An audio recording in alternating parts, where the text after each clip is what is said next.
Hi students, unit kinematics chapter motion in straight line, और आज drive करेंगे equation of motions को bye graphical method. अगर हम लोग वेलोसिटी टाइम कर्व ड्रॉ कर लेते हैं किसी भी स्ट्रेट लाइन मोशन का, तो हम लोग उससे इक्वेशन ऑफ मोशन ड्राइव कर सकते हैं। देखिए किस तरह से कर सकते हैं।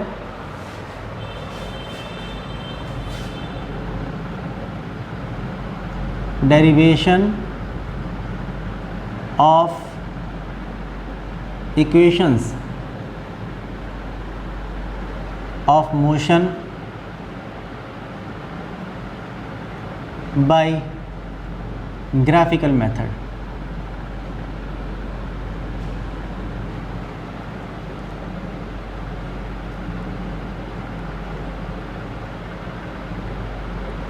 मैंने बताया था मोशन इन स्ट्रेट लाइन के बारे में आप लोगों को कि एक बॉडी का मोशन हो रहा है स्ट्रेट लाइन में। मोशन इन स्ट्रेट लाइन, ये मानिए एक्स एक्सिस की पॉजिटिव डायरेक्शन है। आप देखिए कि मोशन स्टार्ट हुआ यहाँ से, यहाँ पर t=0 आपने स्टॉप क्लॉक ऑन किया और यहाँ पर लिखा हुआ था x0। यहाँ पर एक बॉडी रखी हुई थी। अगर आपने इस पर एक फोर्स अप्लाई किया, इस पर एक फोर्स लगा इस तरफ, तो इसमें एक एक्सेलेरेशन प्रोड्यूस हो गया। जो एक्सेलेरेशन हुआ a, उसका डायरेक्शन भी यही होगा। ठीक है, a कितना होता है F/m, तो ये एक्सेलरेटेड मोशन होगा, यूनिफॉर्म एक्सेलरेशन होगा। t टाइम तक ये फोर्स लगता रहेगा इस पर और इसका एक कांस्टेंट एक्सेलरेशन इसके मोशन में रहेगा। जब आप लोग आफ्टर टाइम t टाइम बाद जब आप देखते हैं तो इसका कोऑर्डिनेट जो होता है ये x। इसका मतलब कि अगर ये ओरिजिन था तो ओरिजिन से यहाँ से लेके यहाँ तक ये जो डिस्टेंस थी ये थी x0, और ओरिजिन से यहाँ तक की जो डिस्टेंस थी ये थी x। तो ये डिस्टेंस कवर्ड होगी इस ड्यूरेशन में, t टाइम में जो डिस्टेंस कवर की इस बॉडी ने, वो डिस्टेंस हो जाएगी यहाँ से यहाँ तक की डिस्टेंस। तो s हो जाएगी x - x0, ये distance covered by the body in time t, ये हो जाएगी। ओके, शुरुआत में जब बॉडी ने यहाँ से चलना शुरू किया होगा या इस इंस्टेंट पर जब बॉडी रही होगी, तो सपोज़ इसकी इनिशियल वेलोसिटी जो रही होगी वो होगी u। जब बॉडी यहाँ पर पहुँच गई होगी तो इसकी वेलोसिटी, फाइनल वेलोसिटी जो होगी ये हो गई होगी v।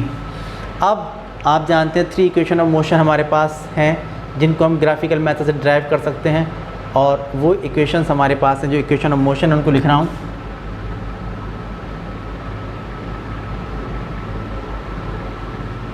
Equations of motion, first equation of motion है v = u + at।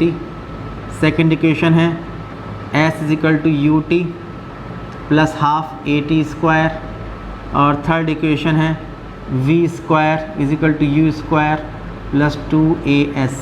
तो ऐसी कोई भी चीज़ इसमें नहीं है जिसके बारे में आपको पता ना हो। आपको हर फिज़िकल क्वांटिटी के बारे में नॉलेज है कि u क्या है, v क्या है, a क्या है, t क्या है, s क्या है, ये सब बातें आप लोग जानते हैं। अब इसको ड्राइव करने के लिए, इन इक्वेशन को ड्राइव करने के लिए सबसे पहले हम लोग एक कर्व ड्रॉ करेंगे, vt curve, velocity time curve, ये हम ड्रॉ करना चाहते हैं। तो देखिए किस तरह ड्रॉ कर सकते हैं। मैंने आपको बताया था वेलोसिटी टाइम कर्व ड्रॉ करने के बारे में कि अगर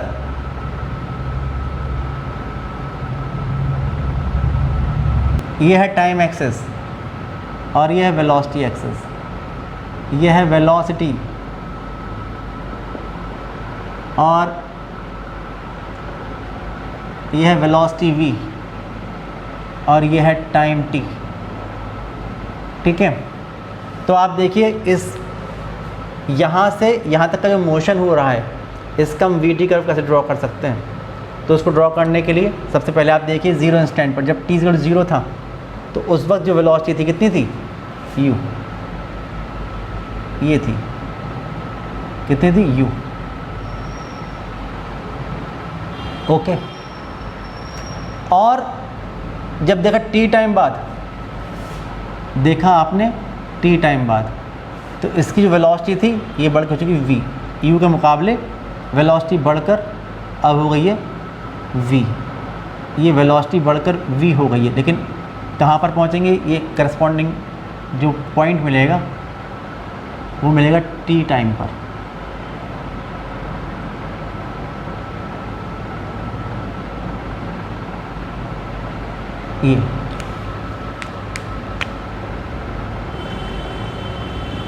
ये वो पॉइंट मिलेगा।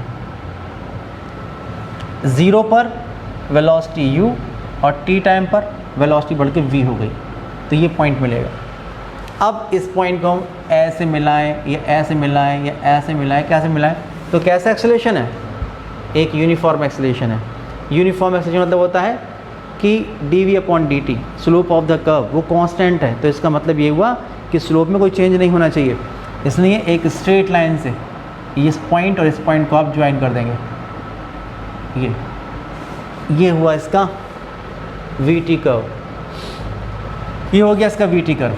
आप देखिए टाइम एक्सिस से जो एंगल बन रहा होगा, यहाँ पर जो एंगल बन रहा है टाइम एक्सिस से, ये है सपोज़ थीटा, क्योंकि इसका बहुत इंपॉर्टेंट रोल होता है। पढ़ा चुका हूँ सब बातें आप लोगों को। अब आप लोग इसको सपोज़ ये जो ग्राफ आया है, ये आया है ए बी, सपोज़ ये पॉइंट सी, सपोज़ ये पॉइंट डी, सपोज़ ये पॉइंट ई, इस तरह से मैंने यहाँ पर लिख दिया है, क्योंकि मुझे चाहिए हुई सब बातें। अब हम लोग स्टार्ट करते हैं। जैसे पहले हम बात करते हैं फर्स्ट इक्वेशन ऑफ मोशन की।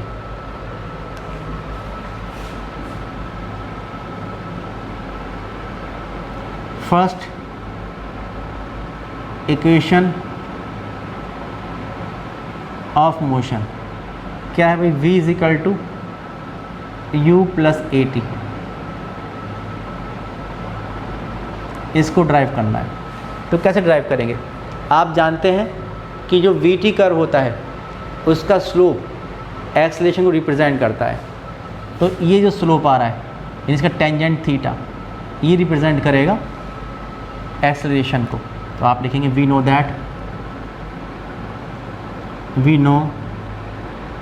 That the slope of v t curve represents the acceleration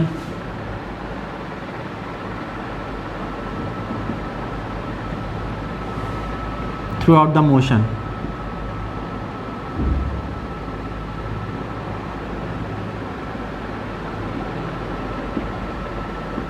If v.t curve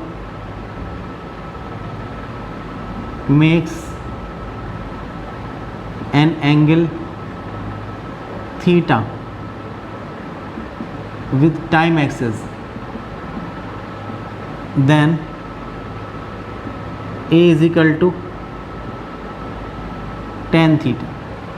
अगर ये थीटा tan कितना हुआ, बी सी अपॉन ए सी, ये होगा बी सी अपॉन ए सी। अब बी सी कितनी देखिए, देखिए यहाँ से लेके यहाँ तक ये u है, ये वैल्यू कहाँ से कहाँ तक है, ये कहें या ये कहें, यही तो है u, यही तो रीडिंग है u की, यही तो है u, और v यहाँ से यहाँ तक है। इसका मतलब जो u की वैल्यू है वो ये है, और जो v की वैल्यू है वो यहाँ से लेके यहाँ तक है, ये v की वैल्यू है। समझ पा रहे हैं ना कि यहाँ से लेके यहाँ तक ये v और ये u, तो जो BC हो गया वो कितना हो गया, v माइनस यू, ये हो गया v माइनस यू, और अपॉन जो लिखा है AC, ये क्या होगा, t माइनस ज़ीरो। ये तो है AC कहे या ED कहें एक ही बात है। तो इसकी वैल्यू कितनी है, t minus zero, t minus zero. इसका मतलब ये हुआ कि A is equal to v minus you upon t, इतना हो गया, क्रॉस मल्टीप्लाई कर दीजिए, तो a into t is equal to we minus u, या आप कह सकते हैं कि v is equal to u plus a t. ये आया, this is first equation of motion, this is first equation of motion, ये आती है। समझ रहे होंगे बात को। आप देखिए सेकंड इक्वेशन ऑफ मोशन, उसके बाद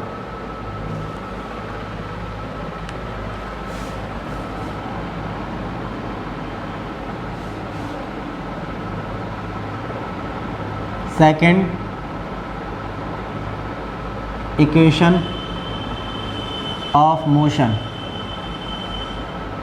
क्या है ये, s is equal to u t plus half a t square, ये है। मैंने बताया था आप लोगों को स्ट्रेट लाइन मोशन में अगर बैकवर्ड मोशन अलाउड नहीं है तो डिस्टेंस और डिस्प्लेसमेंट एक ही बात होती है।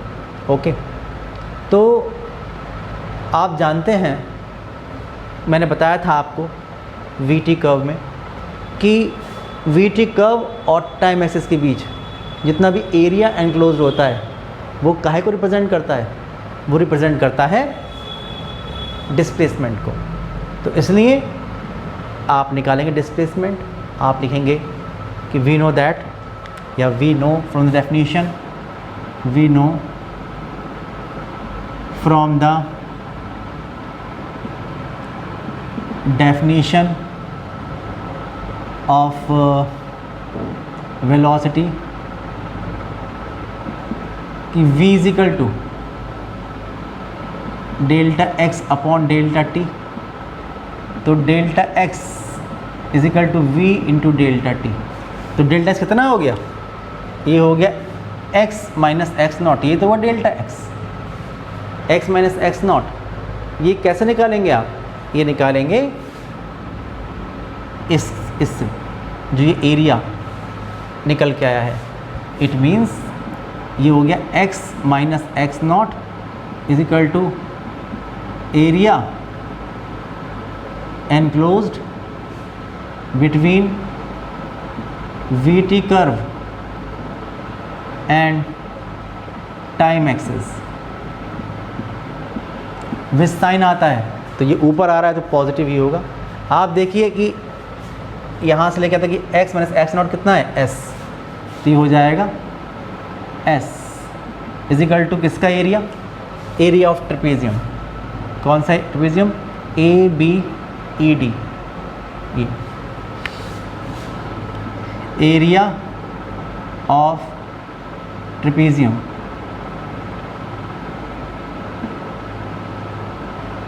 ए बी ई डी, ये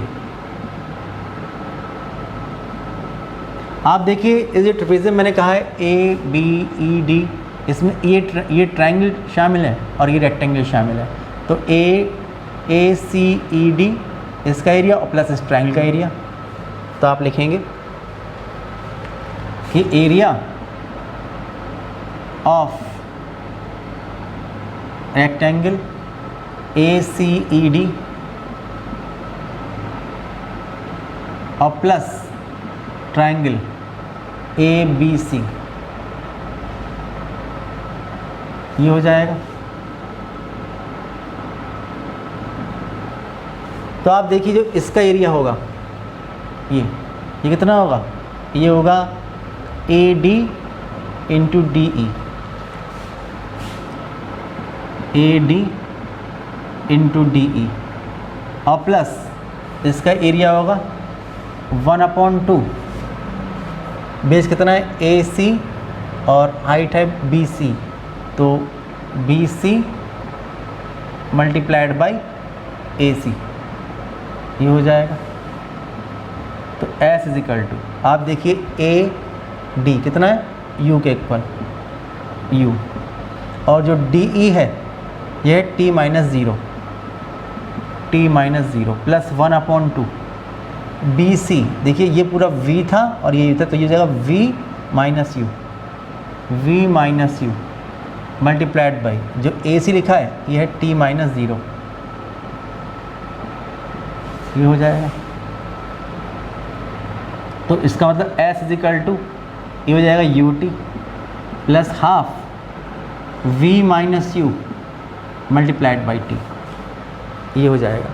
अब आप T से डिवाइड करिए, T से मल्टीप्लाई करिए, तो हो जाएगा S is equal to u t plus 1/2 V minus you upon t multiplied by t square.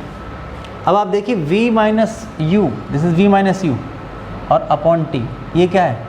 Slope of this curve, ठीक है ना। आप लिखेंगे but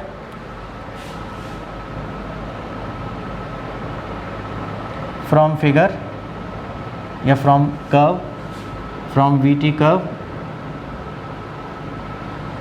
V minus you upon t, यह है B C upon A C is equal to tan theta is equal to a, slope of the curve.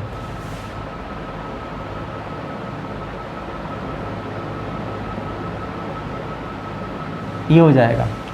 तो put कर देंगे वैल्यू इसकी यहाँ से। जब पुट करेंगे तो S इजिकल टू आ जाएगा यू टी प्लस हाफ, इसकी जगह ए टी स्क्वायर,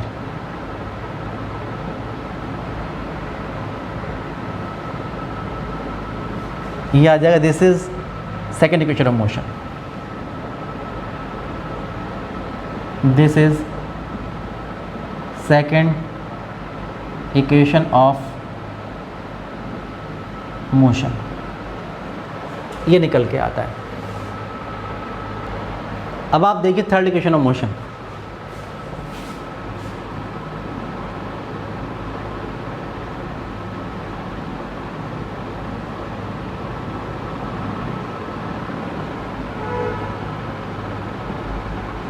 यह v square is equal to u square plus 2as,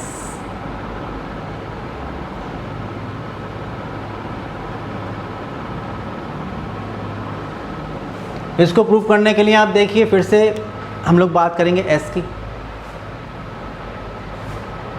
कि जो S है, जो डिस्प्लेसमेंट है, वो वी टी कर्व और टाइम एक्सिस की भी जो भी एरिया इनक्लोज्ड है इस ट्रिपिज्म के एरिया के इसके इक्वल है। आप लिखेंगे अगेन वी नो दैट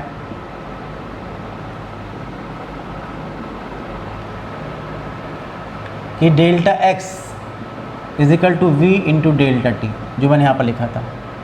इसका मतलब कि x minus x nought is equal to area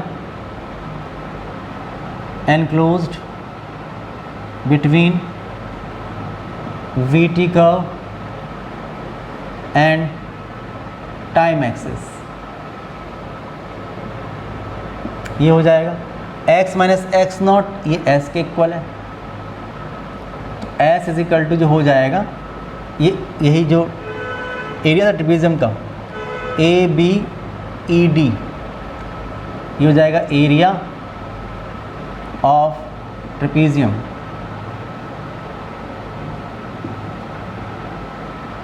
A B E D, इसके इक्वल हो जाएगा। आप जानते हैं जो ट्रेपेजियम का एरिया होता है ये होता है कि 1/2 into sum of parallel sides, इसका मतलब A D plus B E D plus B E multiplied by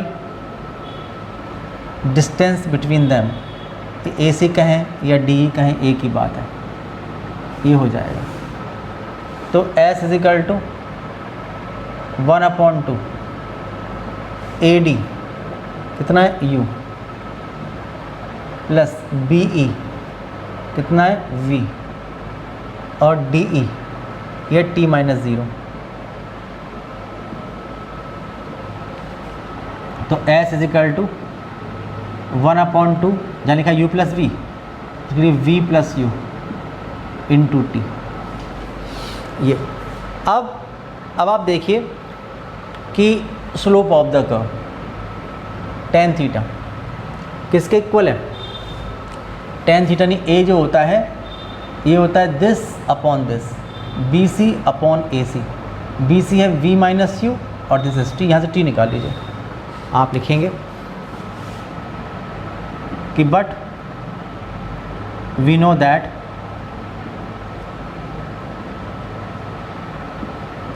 slope of v t curve यानी a is equal to tan theta is equal to B C upon A C. B C is equal to we minus you upon T, तो A T is equal to we minus U, इसलिए T is equal to we minus you upon A. Putting this value in first, वहाँ put कर दीजिए।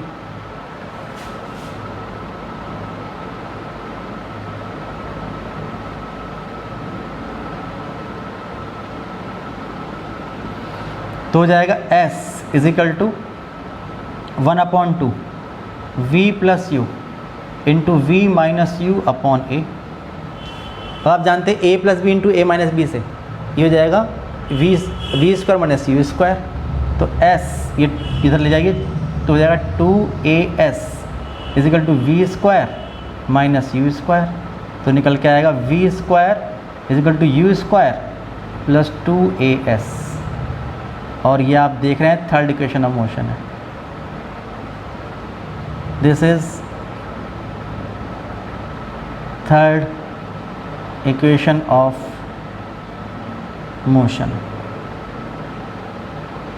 तो आप देखिए इस तरह से हम लोग तीनों इक्वेशंस हमारे पास जो है मोशन की, इनको हम ड्राइव कर सकते हैं ग्राफिकल मेथड की हेल्प से। इनको आप ठीक तरह समझिएगा।